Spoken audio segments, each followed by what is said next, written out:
24টি পদ্মা সেতু, 14টি metro rail নির্মাণ সম্ভব হতো যেই জুন পর্যন্ত যে সমস্যাগ্রস্ত ঋণের পরিমাণ দাঁড়িয়েছে সেটা দিয়ে। এতটা সমস্যা আমরা কেন পড়লাম?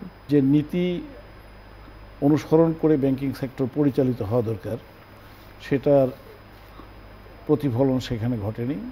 যেভাবে এই ব্যাংকগুলো তত্ত্বাবধান করা দরকার সেই ক্ষেত্রেও যথেষ্ট পরিমাণে ঘাটতির কথা উঠে এসেছে এবং ব্যাংকিং সেক্টরকে মানে দেখার জন্য এটার জন্য রেগুলেটরি প্ল্যাটফর্ম রয়েছে, এই প্ল্যাটফর্মগুলো ঠিকমতো ভূমিকা পালন করেনি। এবং এই ব্যাংকিং খাতে আপনি যদি দেখেন 2011 সালে যখন 2% শেয়ার হোল্ডিংয়ের ভিত্তিতে বোর্ডের ডাইরেক্টর হতে হবে, এই ধরনের নীতি সিদ্ধান্ত যখন হলো ব্যাংকিং বাংলাদেশে চালু করার ব্যাপারে, যে দর্শনের উপরে ভিত্তি করে 1972 সালে ব্যাংকিং চালু হয়েছিল, সেই দর্শন থেকে একটা বড় ধরনের মোড় পরিবর্তন ঘটেছে এটার মাধ্যমে। এবং এটা চালু হওয়ার পরে কতগুলো পরিবার, এই যে এত বড় একটি পরিবর্তন হলো যে 2% শেয়ার হলে সে একজন বোর্ড ডাইরেক্টর, এখান থেকে আপনি যেটা বললেন যে নীতি যেটা ছিল সেখান থেকে সরে আসা গেল, এখানে কি কোনো কথা বলবার সুযোগ ছিল না যে তারা কেন নীতি থেকে সরলো? আমরা যাদেরকে সুশীল বলি বা সমাজের সচেতন অংশ বলি, এই ঘটনাগুলো কিন্তু শুধুমাত্র দুই একটি রেগুলেটরি সংস্থার উপর দায়িত্ব চাপিয়ে দিলে হবে না। আমরা সবাই মিলে যেন এই ধরনের একটা সর্বনাশা কাণ্ড হতে সাহায্য করেছি, যার ফলে এখানে এমন সমস্ত ঘটনা ঘটেছে। সাম্প্রতিক বছরগুলোতে বাংলাদেশের ব্যাংকিং সেক্টরে এমনভাবে এই লুটতরাজের সুযোগ সৃষ্টি হয়েছে এবং এই লুটতরাজের যে অভিনবত্ব, এটা আপনার গিয়ে 76-এর মন্বন্তরের কথা আপনি জানেন, যখন নাকি এই দেশের 1/3 পিপুল আপনার দুর্ভিক্ষে মারা গিয়েছিল। এটা 1176 বলা হয় এটাকে, 1779 সাল ইংরেজি।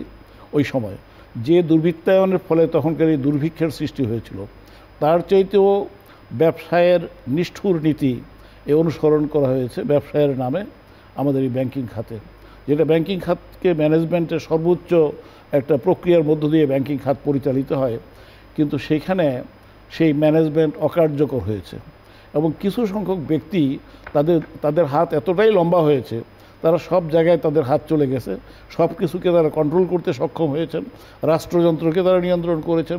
24টি পদ্মা সেতু হতে পারতো এই লুটতরাজের টাকা দিয়ে। এই বিষয়টি আজকের জন্য না হয়ে বরং আমরা আরও 10 বছর আগে বোঝা উচিত ছিল, 15 বছর আগে বোঝা উচিত ছিল। তখন থেকে যদি আমরা সোচ্চার হতে পারতাম। আজকে আমরা কথা বলছি কখন? ব্যাংকিং সেক্টরকে যখন একটি বোঝা উচিত ছিল বা আমরা বুঝতাম, কিন্তু যেটা আপনি বললেন যে সুশীল সমাজ একদম নির্বাক ছিল, তাহলে কি আসলে বুঝেও কোনো লাভ হতো? আমি এটা একটু আপনার কাছ থেকে জানতে চাই, বুঝে কি খুব বেশি লাভ হতো? না, আপনি প্রথম যে প্রশ্নটা করেছিলেন যে কেন এরকম অবস্থা হলো, কেন আমরা দেখলাম না, আসলে প্রথম থেকে আমাদের ইনফরমেশন ডিসক্লোজারগুলো প্রপারলি হয়নি এবং আমরা বরঞ্চ ইন্টারন্যাশনাল স্ট্যান্ডার্ড প্র্যাকটিস যেগুলো সেখান থেকে আমরা আস্তে আস্তে পিছনের দিকে গেলাম।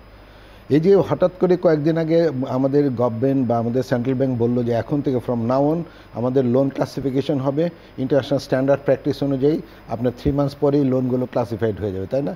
সবাই দেখেন না আপনার খুব অস্বস্তিতে ভুগছে, কারণ প্রায় 1 লাখ কোটি টাকার মতো এখন নতুন করে ক্লাসিফাইড হয়ে যাবে। এই জিনিসটা আমরা কিন্তু 90-এর দশকের প্রথম দিকেও এইগুলো করিনি, এই 90-এর দশকের মাঝামাঝি থেকে এটা শুরু হয়েছে। এই ডিসক্লোজারগুলো আমরা করিনি, যার ফলে জিনিসগুলো যখন আপনার সামনে না আসে তখন কিন্তু এগুলো নিয়ে আমরা খুব কনসার্নও থাকি না, তথ্য উপাত্ত সঠিকভাবে আসছে না, ওই ব্যাপারটাই আসলে একেবারে কেন জানি সবাই একেবারে ভুলেই গেল মনে হয়। এবং আরও মজার ব্যাপার আমি বলি, এটা মান্নান ভাই আমাকে নিশ্চয়ই বিয়ার আউট করতে পারবে, এই পুরো ব্যাপারটা কিন্তু শুরু হয় ফখরুদ্দিন সাহেবের সময় থেকে। পুরো ব্যাপারটা এই যে আমাদের এই সমস্ত কায়দা কানুন করে ক্লাসিফাইড লোন কম দেখানোর জন্য উইদাউট রিকভারিং দ্য ফান্ড, এই পুরো ব্যাপারটা শুরু হয় আপনার ফখরুদ্দিন সাহেবের আমল থেকে, মানে ফখরুদ্দিন সাহেব যখন গভর্নর ছিলেন।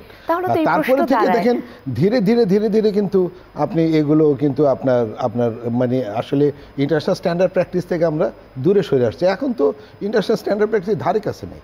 আমি দেখি এগুলো কি করে এরা সবাই, ইন্টারন্যাশনাল স্ট্যান্ডার্ড প্র্যাকটিস এখন শুরু হবে, এখন গভর্নর সাহেব স্ট্রং তো না, উনি এখানে কিন্তু ছোট্ট করেই একটা ছাড়বে। প্রশ্ন দাঁড়ায়, আপনি নিঃসন্দেহে বলবেন, আপনার কথাই এই মুহূর্তে শুনবো, কিন্তু প্রশ্নটা এটা দাঁড়ায় যে তাহলে এখন যেগুলো ডিসক্লোজ করা হচ্ছে সেটাও কি সঠিক নাকি আরো পেছনে রয়ে গেছে? না, এগুলো সম্বন্ধে আমি এই যে আপনি যে 25টা আপনি যে কয়েকটা পদ্মা সেতুর কথা বললেন আর এটা সেটা, ওগুলো আমরা ক্যালকুলেশন করলে আমরা বুঝতে পারবো। কিন্তু দেখেন ওই সময়ে কিন্তু আমি যা দেখি, আমি যদি সত্যিকার কথা বলতে বাই নেম যদি বলি, একমাত্র দেবপ্রিয়কে দেখছি এগুলো নিয়ে মানে কোশ্চেন করতে, আর একটা লোকও করে নাই। কই সিপিডিরও তো রিপোর্ট ছিল, সিপিডির রিপোর্ট তো একা দেবপ্রিয় বানায় না, অন্যেরাও সবাই মিলে বানায়। সিপিডি রিপোর্টও তো কোনোদিন আসে না, সিপিডি তো প্রত্যেক বছরে বছরে আপনার ইকোনমির আপডেট দিত, তাই না? সেখানে তো আমরা কোনোদিন দেখিনি। এত এত অর্থনীতিবিদরা আসছেন, সবাই তো এগুলো বলতো, তাই না? তো এগুলো ইনফরমেশনগুলো আসে নাই। আর যারা নাকি এখন সোচ্চার অনেক বেশি, তাদের রিপোর্ট আমি কোনোদিন সানেমের রিপোর্টও সেগুলো দেখিনি, তাই না? এখন এসে এরা সবাই এগুলোকে ডিসক্লোজ করতেছে, তাই না?